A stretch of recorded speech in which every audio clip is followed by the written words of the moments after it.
costing more? Is food costing more? Yes or no? Yes. I was reading an article the other day, and after 27 years, it was very hard to get in meditation. And Prabhupada said, as the world situation gets worse, you will run short of food. As you know, there's a very big war going on right now. You know that? Yes. Between whom and whom? Russia and Russia. ISKCON has nearly 50 temples in Ukraine, more than 20,000 devotees. And unfortunately, they're all shattered at the moment, and most of the temples have closed because of the war. In Ukraine, all male, the ages of 21 to 61, have to serve in the army. They just catch hold of every man on the road. Yes, if he's 21 to 61, give him a gun and say, go and shoot. And they give him a 5-minute training program. So, this war is unbelievable. It's unbelievable because I've been working in these countries since 1981. It's unbelievable because they have the same culture, the same religion. Why don't all this should be taped? I see a lot of cameras here. And I have to change my lecture. So they're fighting. And due to their fighting, what's happening? The world is running short of now grains. Ukraine and Russia were the biggest exporters of wheat in the world. Now there's no wheat. This year, you'll have to pay more for your Bhagavad Gita. And he will complain, oh, the prices are so high. But they're so high because we are paying high prices for the paper. And why are we paying high prices for the paper? Because the pulp, it comes from Russia, and Ukraine is not available. So you will pay a higher price. So you can see that in the material world, things are really getting from bad to worse. And if anybody thinks that he has an alternative, that's simply illusion. Krishna says, Sukhanam Mashajadam. Material world means misery, everything is temporary. All of you sitting here are very fortunate in that you came in contact with Prabhupada's movement. So Prabhupada gave us the simple truth that is there in the Vedas. And if we see this knowledge, this is for entire humanity. Yesterday, I was giving a lecture at Ramjas College in Delhi. You must have heard of it. Ramjas College is the most sophisticated commerce college in India. And they do the lecture on business and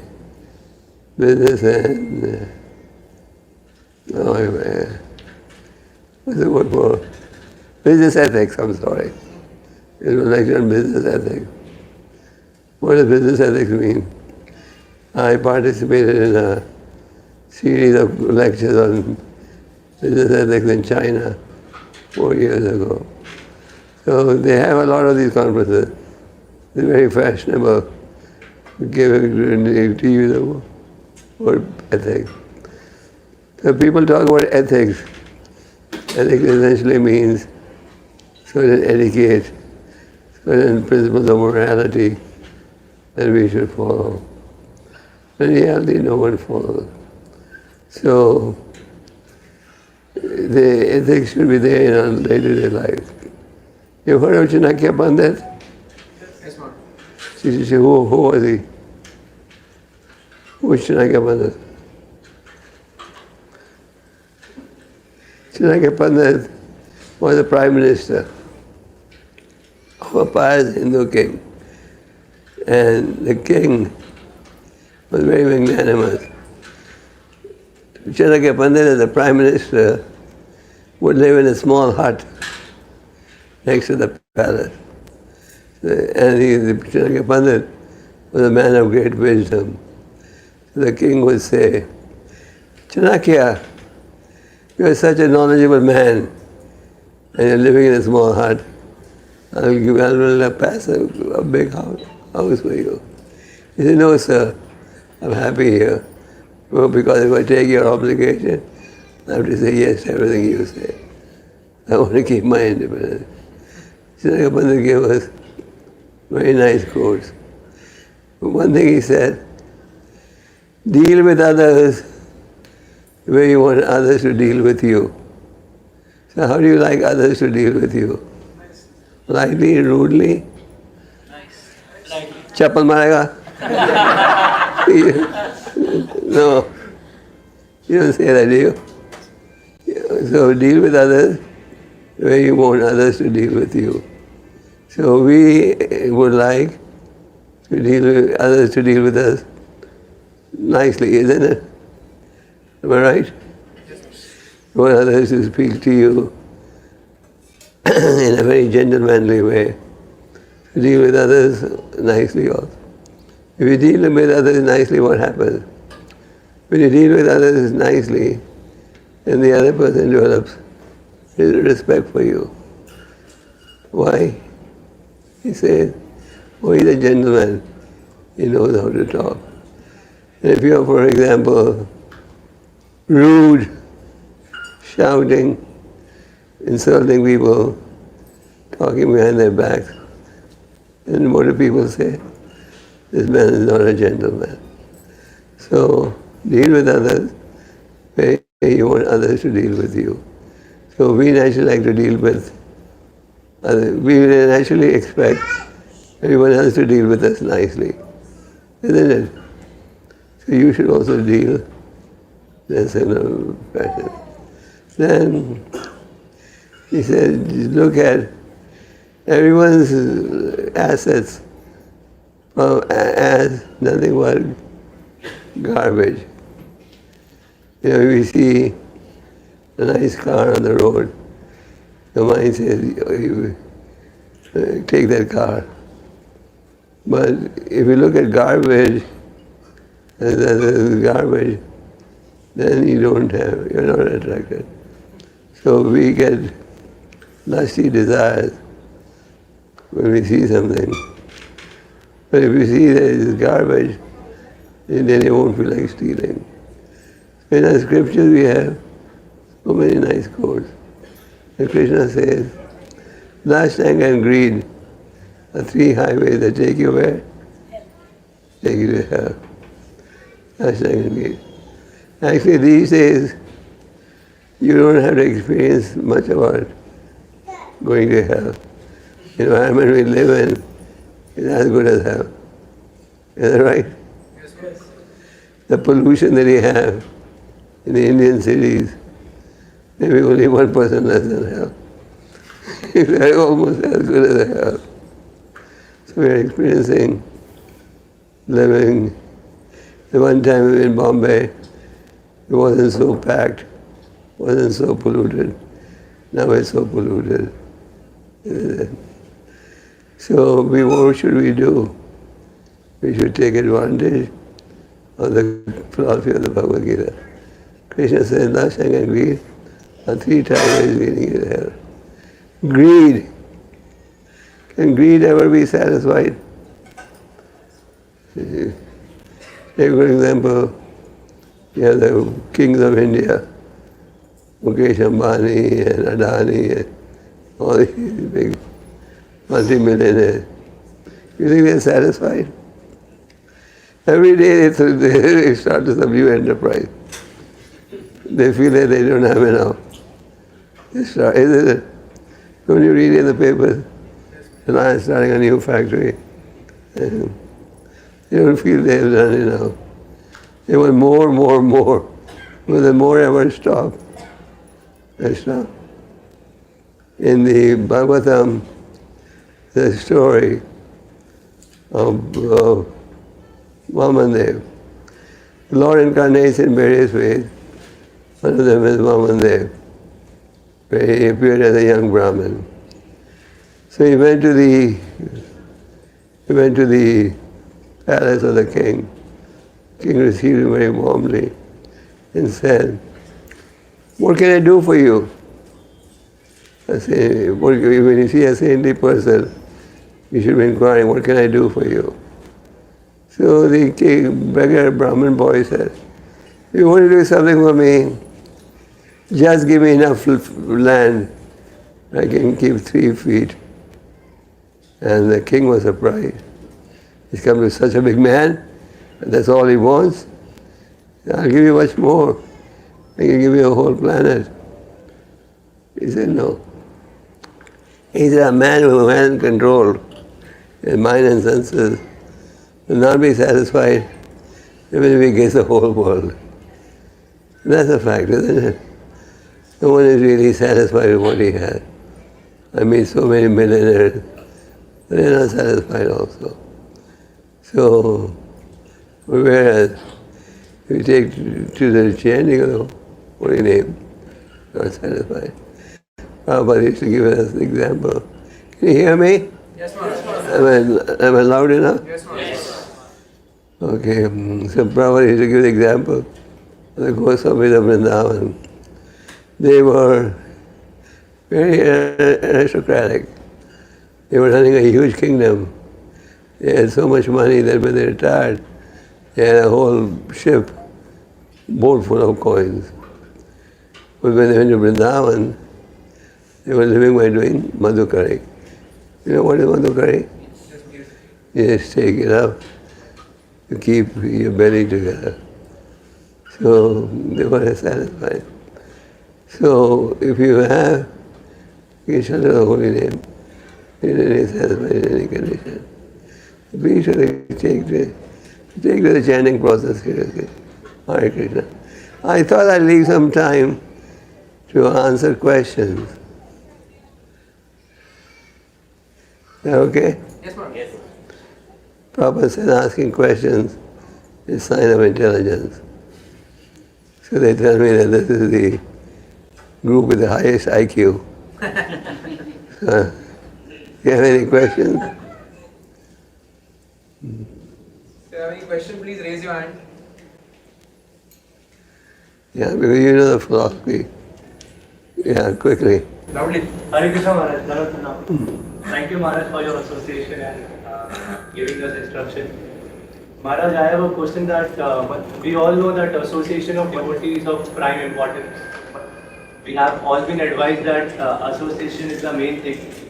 But sometimes when we associate with devotees, we take it for granted. We feel that why this devotee is getting so much involved in my life.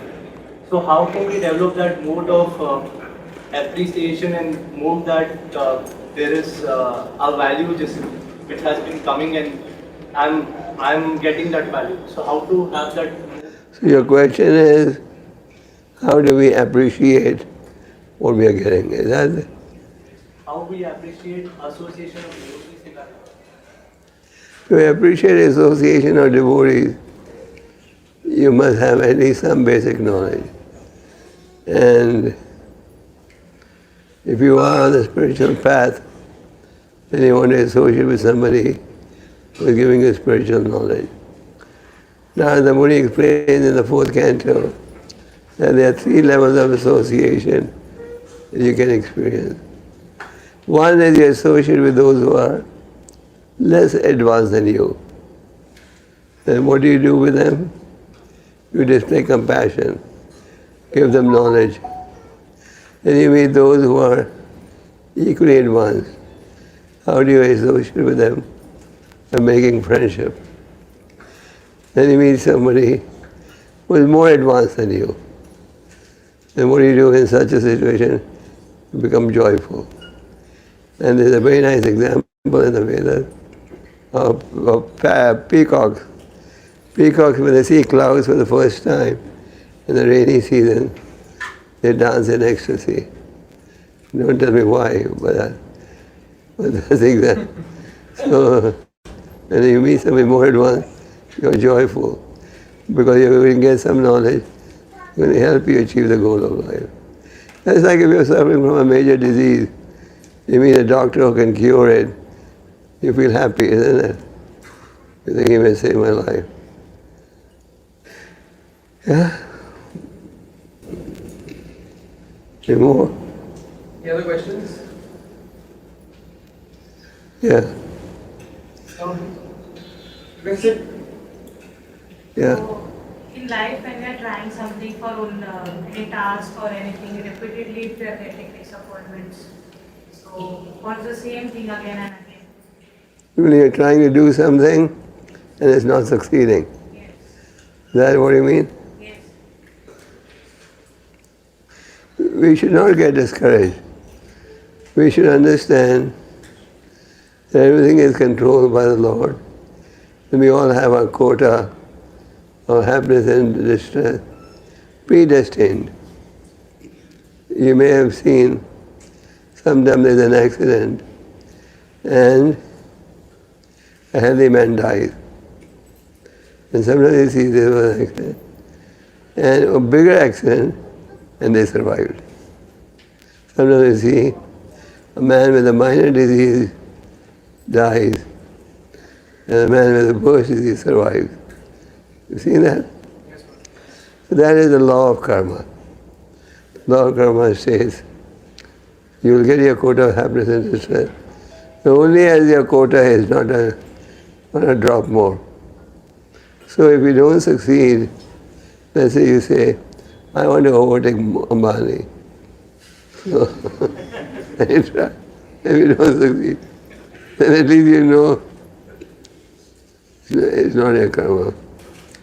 So you may say, I want to get a good Mercedes car. And then the karma says, you are not entitled to a car. You can just get a beaten up taxi. That's in your quota. So sometimes you may try and not succeed. Don't get discouraged. You've done your best, the Lord doesn't want you to have it. So be satisfied.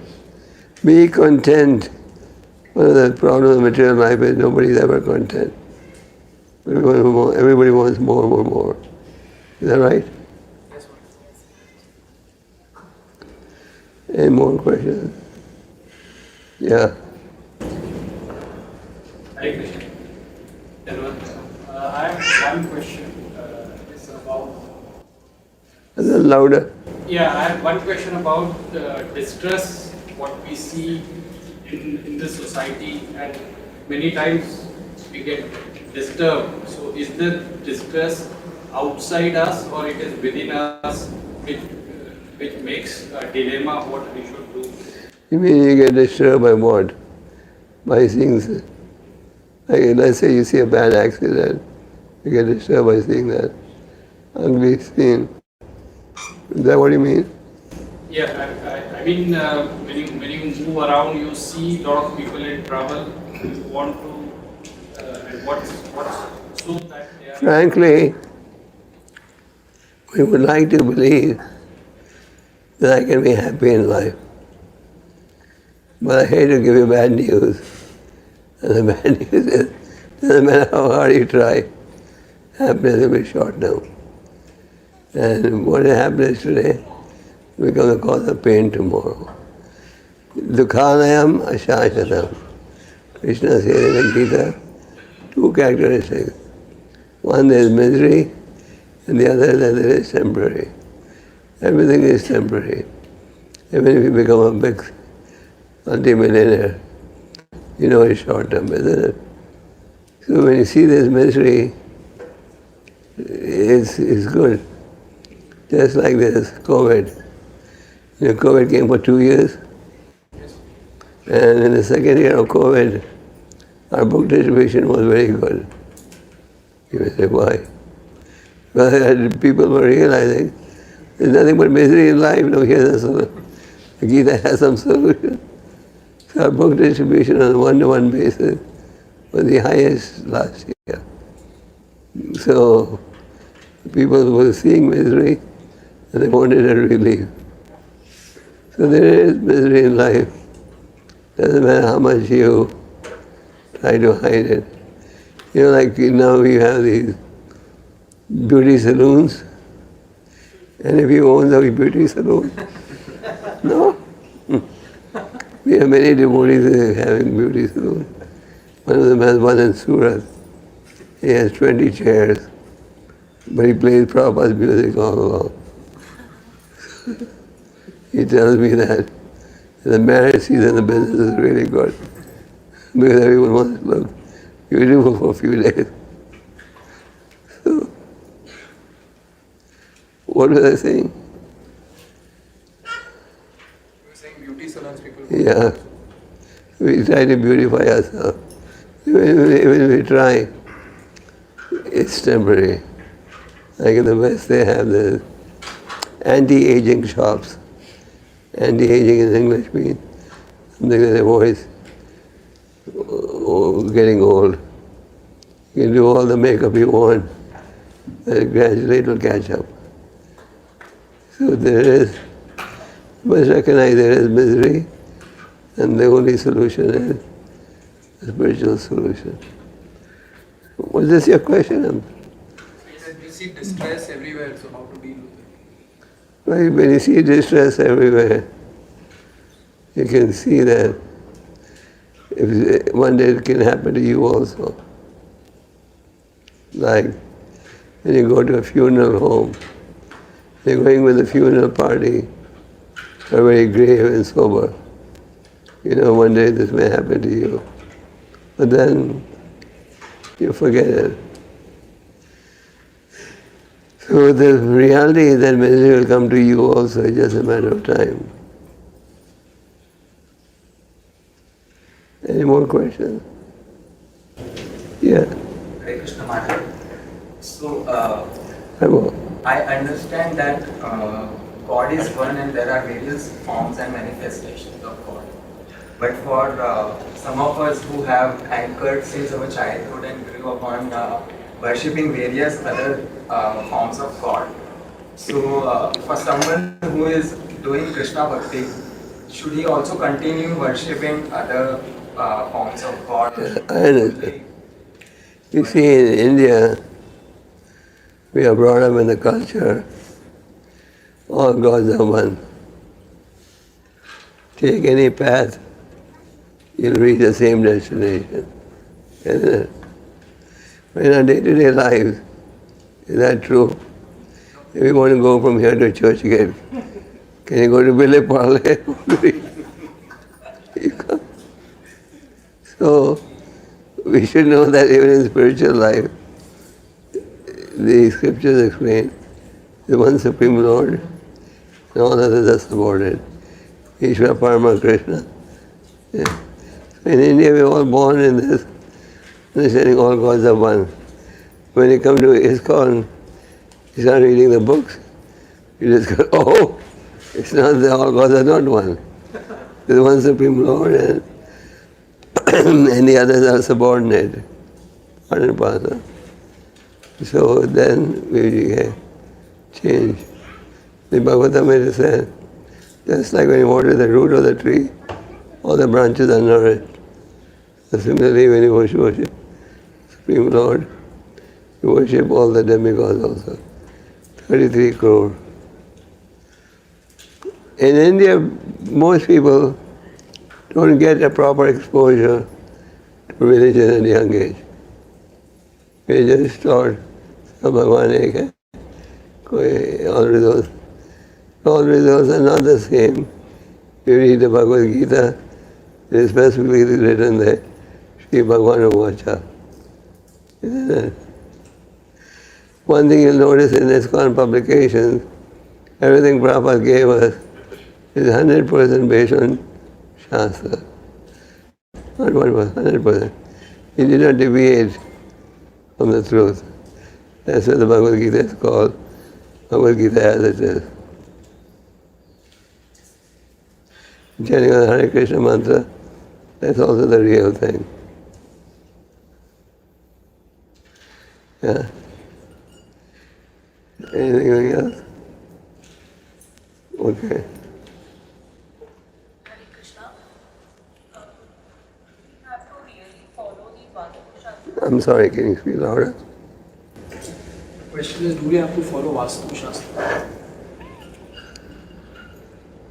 Vastu is a Vedic science.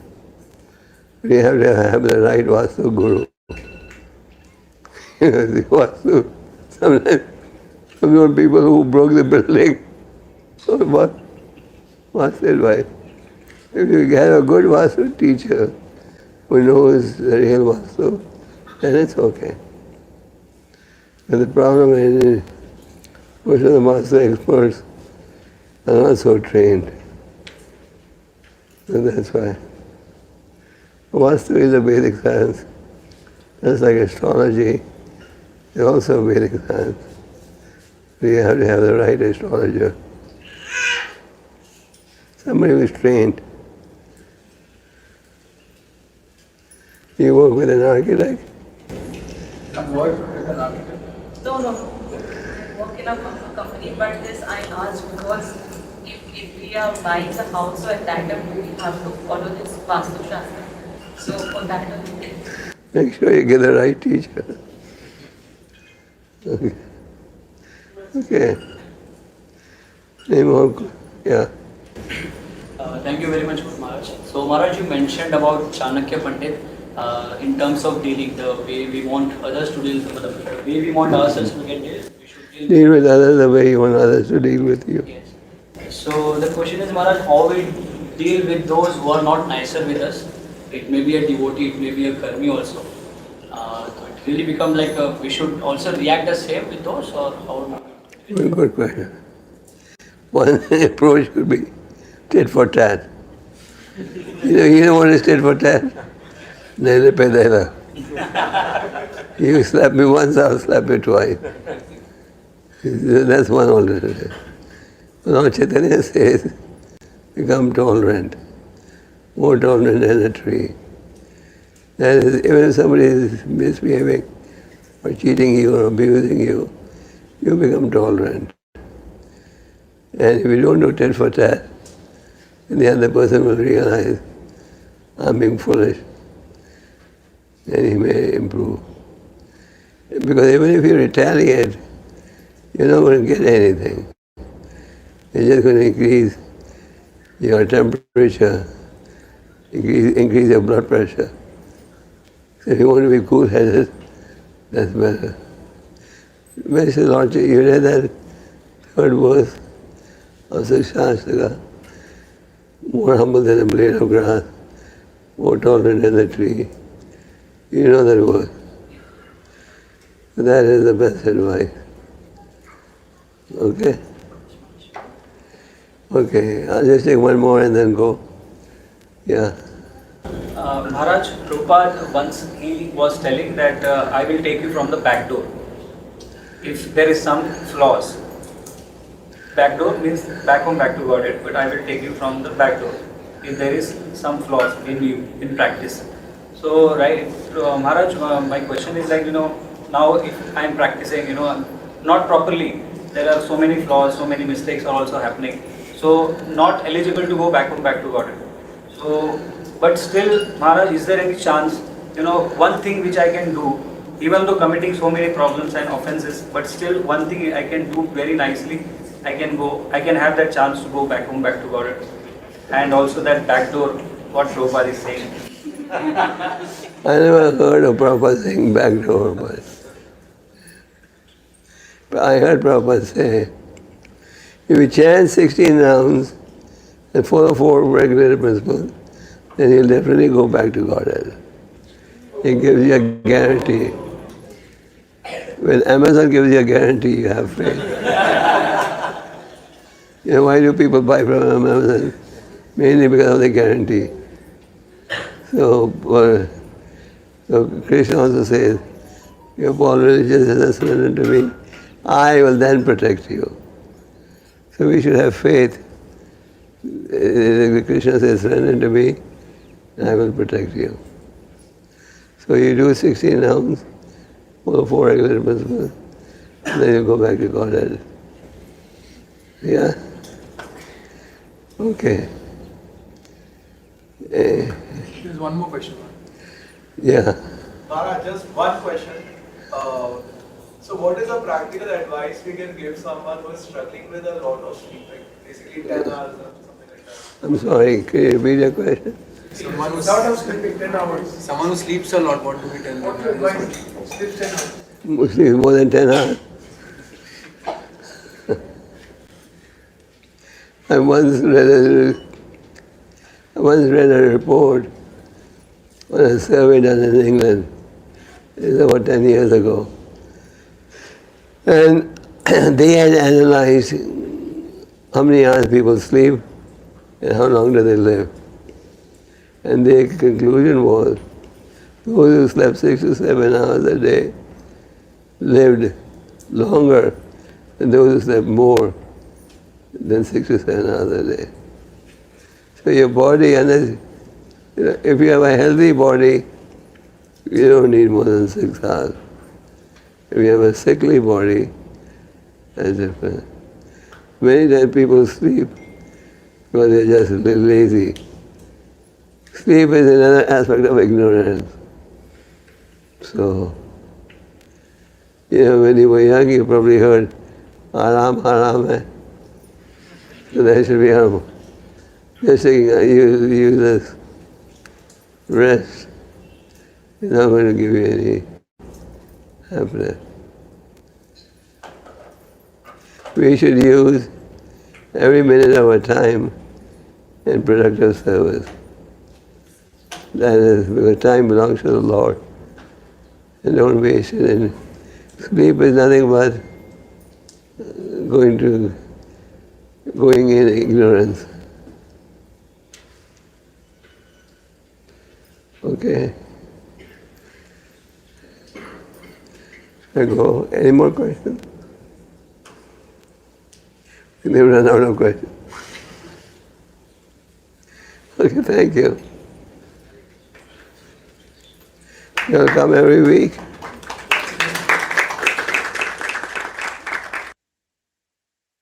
Hare Krishna, Krishna Krishna,